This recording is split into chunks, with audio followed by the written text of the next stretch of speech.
अस्सलाम वालेकुम दोस्तों, उम्मीद करते हैं कि आप खैरियत से होंगे और हमारी दुआ है कि आप खैर आफियत से रहें। एक दफ़ा का जिक्र है कि यमन का बादशाह बहुत राया परवर और सखावत में मशहूर था।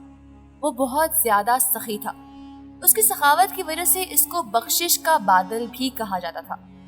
उसमें एक बुराई थी और वो चाह कर भी उस बुराई से दूर नहीं रह सकता था। वो बुराई थी हसद। वो हसद में मुब्तला था।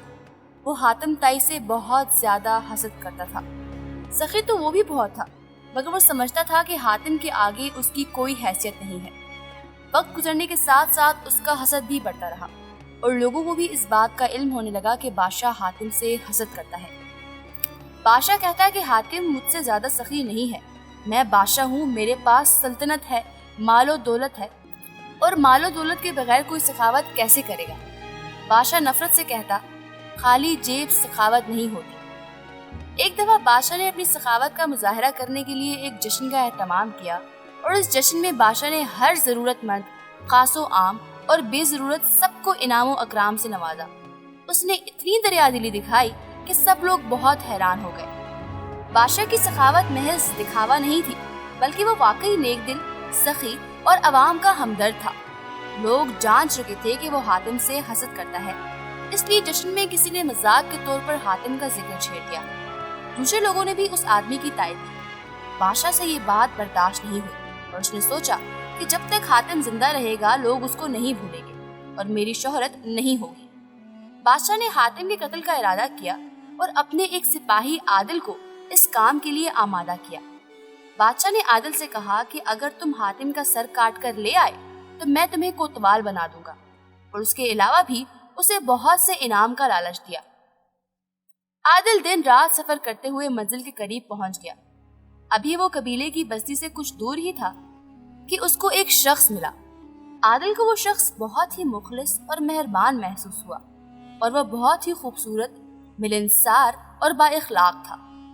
आप कौन हैं और कहाँ जा रहे हैं? उस आदमी ने आदिल से शाइस्ता लहजे में पूछा। आदिल ने कहा, मैं मुसाफिर हूँ, यमन से आया हूँ। रात इस बस्ती में गुजार कर सुबह आगे चला जाऊंगा। मेरा घर इसी बस्ती में है। अगर आप मुझे शर्फी मेजबानी बख्शें तो मुझे बड़ी खुशी होगी, उस आदमी ने कहा।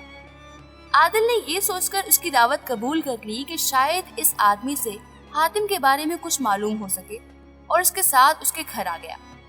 घर आकर उस आदमी ने रात भर आदिल की मेहमान नवाजी की और सुबह भी आदिल को पुरतकल्लुफ नाश्ता कराया, और उसके बावजूद भी उससे माजरत की कि वो उसकी मेहमान नवाजी ठीक से नहीं कर सका। इसके लिए वो शर्मिंदा है और माजरत चाहता है। आदिल उसकी आजिज़ी और उसकी खुश अखलाकी से बहुत मुतासिर हुआ।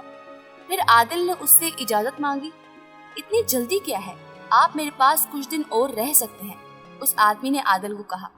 उसकी दरख्वास्त सुनकर आदिल ने कहा, नहीं, मुझे एक जरूरी काम है, इसके लिए मैं यहाँ आया हूँ। उस आदमी ने पूछा, आप किस काम के लिए आए हैं?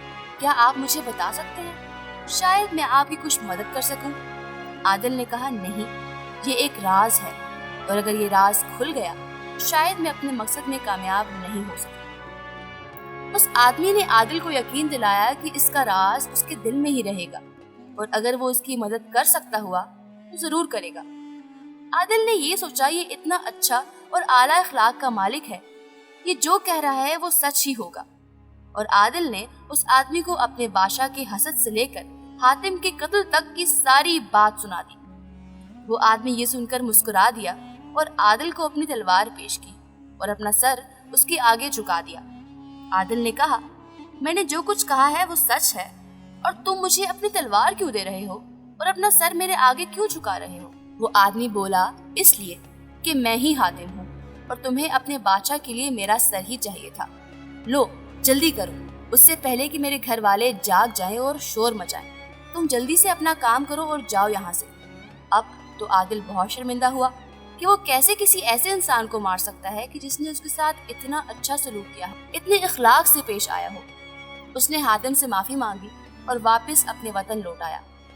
बादशाह ने जब उसे खाली हाथ देखा तो पूछा कि तुम नाकाम वापस क्यों लौटे हो? क्या वो तुमसे ज्यादा बहादुर निकला और उसने तुम्हें शिकस्त दे दी?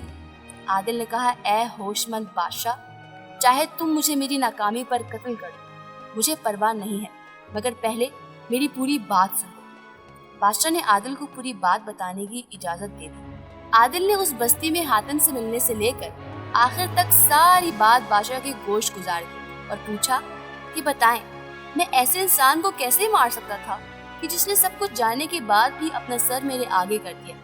अब बादशाह को समझ आ गई थी कि क्यों लोग हातिम की सखावत की इतनी तारीफ करते हैं, और अब बादशाह को उससे हसद महसूस नहीं। उसने आदिल के वादे के मुताबिक इनामो इकराम से नवाजा। दोस्तों, मुझे पूरी उम्मीद है कि आपको आज की वीडियो पसंद आई होगी। वीडियो पसंद आने की सूरत में इसे लाइक कीजिए, अपने दीगर दोस्तों के साथ भी शेयर कीजिए और नीचे कमेंट सेक्शन में हमें अपनी तजावीज़ से जरूर आगाह रखिएगा। आज की वीडियो में बस इतना ही। अगली वीडियो तक के लिए अल्लाह निगहबान।